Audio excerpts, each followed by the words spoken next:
Je m'appelle Didier Van der Meren, je suis coordinateur d'une association à Liège, dans l'est de la Belgique, qui accueille tout au long de l'année des personnes sans papier, désireuses donc d'introduire un dossier de régularisation, mais des personnes également qui ont été reconnues réfugiées, ou des personnes qui sont sur notre territoire depuis plusieurs générations.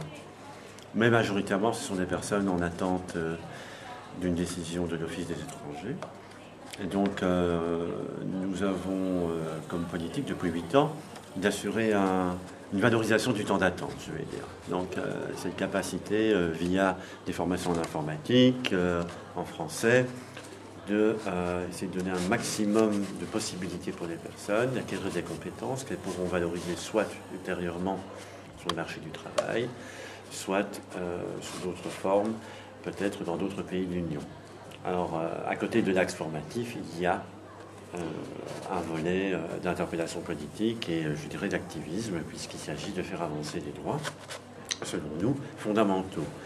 Alors, nous sortons des ténèbres, puisque pendant quelques années, il n'y avait aucune avancée en matière de perspective pour les personnes demandeuses d'asile, qui sont estimées globalement à peu près 100 000 personnes en Belgique, ce qui est un chiffre relativement difficile à vérifier, puisque c'est un public par essence invisible et qui échappe aux statistiques. Et donc, 100 000 personnes qui alimentent un coussin de main-d'œuvre corvéable à merci, qui rencontrent des difficultés en matière d'accès au logement, d'accès à la santé, d'accès à la scolarité des enfants, aux formations, donc dont les droits de l'homme sont bafoués. Alors, donc, avec le nouveau secrétaire d'État en charge de l'immigration, il y a maintenant une perspective de régularisation qui s'ouvre devant ces personnes. Mais il ne faut pas se leurrer, les critères d'éligibilité sont quand même extrêmement stricts et il restera énormément de personnes sur le carreau. Donc, je dirais que la lutte continue.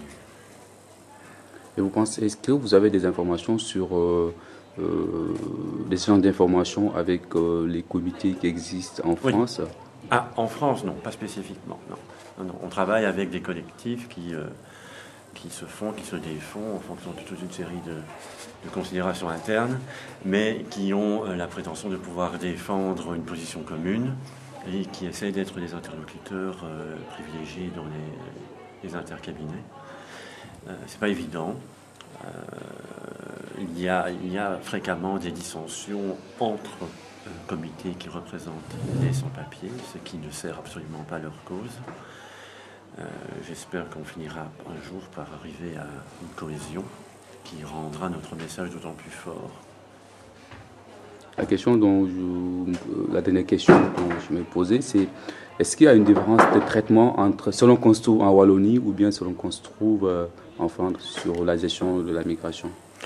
Il y a en Flandre des conditions pour pouvoir accéder à certains droits qui sont sujettes à la connaissance de la langue. Pour pouvoir accéder à certains logements sociaux, par exemple, il a été question à un moment donné de devoir montrer la maîtrise du néerlandais. Je pense d'ailleurs que la Belgique, la région flamande, a été critiquée à cet égard par le Conseil de l'Europe. Il y a aussi, il ne faut pas le cacher, dans la région d'Anvers, des foyers d'extrême droite qui sont extrêmement inquiétants. Il y a également un niveau de vie assez élevé qui empêche des personnes fortement précarisées de pouvoir accéder au logement. Ces différents paramètres amènent qu'effectivement dans la région wallonne, il y a effectivement beaucoup de personnes d'origine étrangère qui tentent d'introduire leur demande d'asile. Il y a aussi dans certaines communautés locales, dans certaines villes, une tolérance, entre guillemets, je dirais, plus grande à l'égard de ces publics. Et en venant aussi au forum sur l'éducation aux droits de l'homme, quel est le message que vous voulez faire passer à l'Union européenne, à la Commission européenne, par rapport à cette problématique? J'avais une priorité, c'est que dans le rapport final apparaisse la situation des personnes sans papier ou des personnes qui ont un an de quitter le territoire et qui ne sont pas à mettre sur le même pied.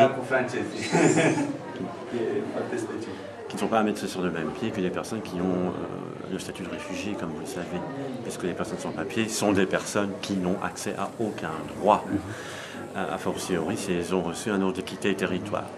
Donc, mon objectif en venant aujourd'hui ici est que ce non-accès aux droits de l'homme lié au statut de ces personnes puisse être relevé et reporté auprès des gouvernements pour qu'ils puissent éventuellement définir un statut intermédiaire ou, je dirais, des conditions de viabilité pour ces personnes qui soient plus respectueuses des droits fondamentaux, de manière générale.